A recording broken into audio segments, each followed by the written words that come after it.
Hey guys, welcome back to my channel. As you guys probably know, I haven't been posting anything recently. This is a video that I kind of agreed to do quite some time back, so I'm finally getting around to doing it.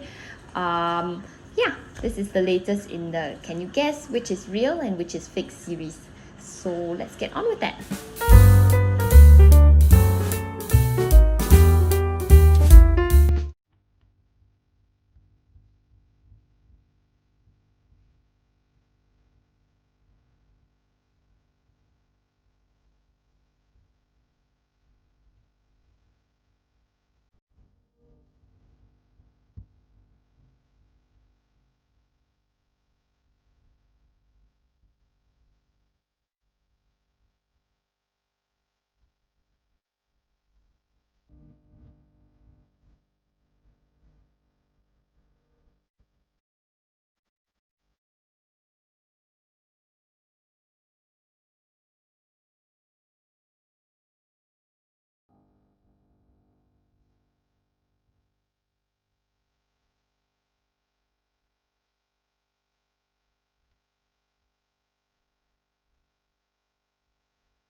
Okay, so can you guess which is real and which is fake? If any of you have seen the previous video, you probably already know which is real and which is fake. But for those of you who are new here, the real one is the white one and the fake one is the gray one. So in the last video, I did another Lady Dior mini fake versus real comparison. So this is actually the second one in the Lady Dior mini bag series. They didn't have white in this case. I think they ran out, so I took the gray instead. Comparison wise to the previous video's fake, I would say that this one over here is actually a lot better. The biggest improvement definitely is in the interior of the bag. The truth is, between these two, the real versus the fake, exterior wise in terms of the leather and interior wise in terms of the workmanship, they are actually on equal terms. Yeah, there isn't a lot of differences to point out, to be frank, which is amazing. But there is one area which I think perhaps all the Lady Dior fakes have not managed to fully replicate, because I also had the same issue in the previous Lady Dior fake by the other brand, but that one had a lot of other issues as well. For this current fake one, this is the only issue that I find. So if you look at the Lady Dior tag, as I mentioned previously, the real one is very, very tight. It's actually really hard to shift around. You can even kind of clip your twilly or whatever you call the handle protector underneath here, and it stays because it's really, really tight. Because it's so tight, it presses this part against the bag, which means that these alphabets don't tend to move so much. Okay, they still move, but not as badly. They don't really get out of order so often, so it says Dior instead of, I don't know, Doi. Either way, this is part of the real Lady Dior design. But for a lot of the fakes, including this one, the issue is that it's very loose, so it's not tightly held enough, because yeah, it's just, yeah, and now you can see it, it's quite loose. Because it's loose over here, this one moves much more easily, and it doesn't press the clips against the bag. So because it doesn't press it against the bag, the alphabets kind of can get jumbled a lot more, as you can see here. Of course, if you kind of like just hit it lightly, it doesn't. So how big of a problem is this? I'm not very sure. It depends on you and your preference. Okay. Yeah. So how much an issue this is depends on you and your preference, and whether you intend to jangle the bag around like that. See the real one. It's still Dior. So this is the biggest issue that I find. In fact, this is the only issue that I find problematic with this bag. Otherwise, they have actually done a very, very, very good job.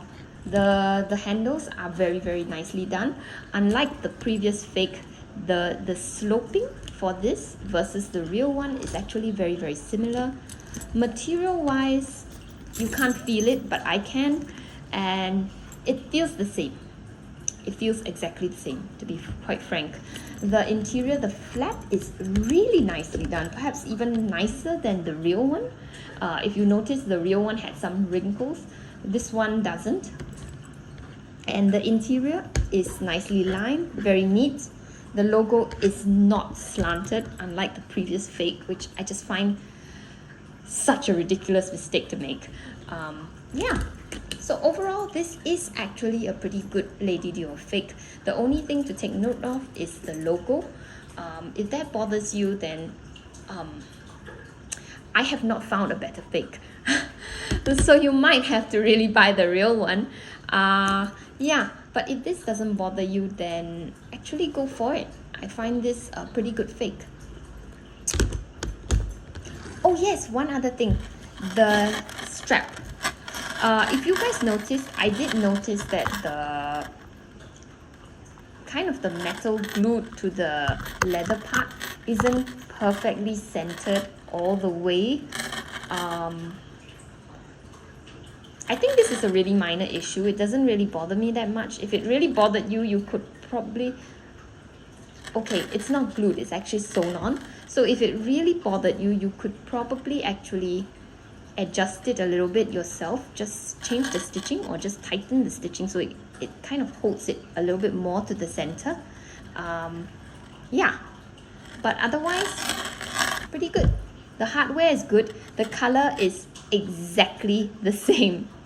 The shade of gold is spot on, so no fears over there. Yeah, I'm actually pretty happy with this fake. I might actually use it. So that's saying something. When a fake actually starts being used by me, then it's generally not too bad. So we've come to the end of this very short video. There isn't that much to criticize this time round, hence how short it is. But I hope it was useful for you guys. If you are keen to get the bag, the link to purchase is in the description below. If you have any questions, you can leave it in the comments below. And it's been really nice running this channel. You guys may not see another video from me for a pretty long time, mainly because I don't think I have any other bags I want to purchase. So this will probably be it for quite a while. But feel free to leave a comment or contact me through email. If I see it, I will answer. The problem is sometimes I don't always see the email. Try again. And yeah, I hope you have a great day. Thank you very much for watching.